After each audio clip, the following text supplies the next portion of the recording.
Vamos falar de um dilema que tira o sono de muito treinador de base hoje em dia. Uma daquelas questões que parece um quebra-cabeça, sabe? E que talvez a gente encontre a resposta lá na Holanda. É uma situação bem frustrante, né?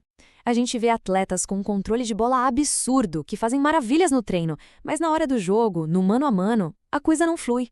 Eles não conseguem passar pelo adversário direto. Por que será que isso se repete tanto, até mesmo nas melhores academias? A resposta talvez não esteja no que a gente faz hoje, mas no que a gente deixou de fazer. E o diagnóstico é esse aqui, ó. O fim do futebol de rua. Quem diz isso é Michel Hordick, que foi treinador de habilidade no Ajax. Aquele futebol moleque, sabe? Sem estrutura, meio caótico, criativo. Era ali, naquele ambiente, que nasciam os jogadores que dominavam, que eram imprevisíveis. E essa peça a gente perdeu. Ok. Então, para a gente entender a solução, primeiro a gente precisa quebrar um mito. Muitas vezes o debate sobre formação de jogadores vira uma briga, quase uma guerra de torcida, entre duas filosofias que parecem totalmente opostas. Um conflito que definiu o futebol holandês por muito tempo. De um lado você tinha o Will Elcover, o cara era o mestre do domínio de bola, o pai daquela maestria no 1 contra 1. Do outro, ninguém menos que Johan Cruyff, o arquiteto do jogo de posição, na inteligência do time todo. A ideia que todo mundo tinha era que não dava para misturar os dois. Ou era um ou era outro. Era preciso escolher um caminho. Mas e se essa briga toda fosse uma grande mentira? E aqui, olha só, veio o pulo do gato. O próprio Cruyff não só não via o método Corver como inimigo, como ele apoiava. Ele entendia que sem o futebol de rua era preciso encontrar um novo jeito de construir a base técnica dos jogadores. A grande sacada é essa. A habilidade individual não atrapalha o jogo coletivo. Ela é a condição para que o jogo coletivo aconteça de verdade. Então, se o próprio Cruyff acreditava nisso, como é que o Ajax pegou essa ideia e transformou num método de verdade? Simples, eles não escolheram um lado. Eles juntaram o melhor dos dois mundos e criaram uma síntese, uma estrutura com pilares bem claros. E o primeiro pilar é de uma lógica poderosa. Pensa bem, para um time dominar o jogo, ele precisa de jogadores que consigam dominar seus duelos individuais. Se cada jogador em campo consegue superar o seu adversário direto, a vantagem tática do time como um todo é gigantesca. Essa superioridade individual é o ponto de partida. Não tem negociação. Agora, esse pilar aqui pode soar meio estranho para muita gente. A moda hoje é dizer que todo treino tem que ter o contexto do jogo, né? Mas a filosofia que o Cruyff defendia era outra.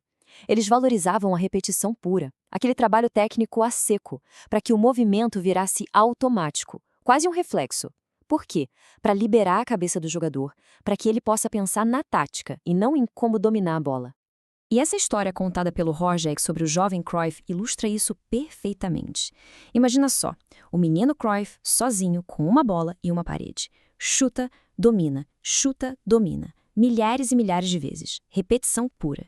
Era ali sozinho que ele estava construindo as ferramentas, a base técnica que depois permitiria que toda a sua genialidade tática florescesse em campo.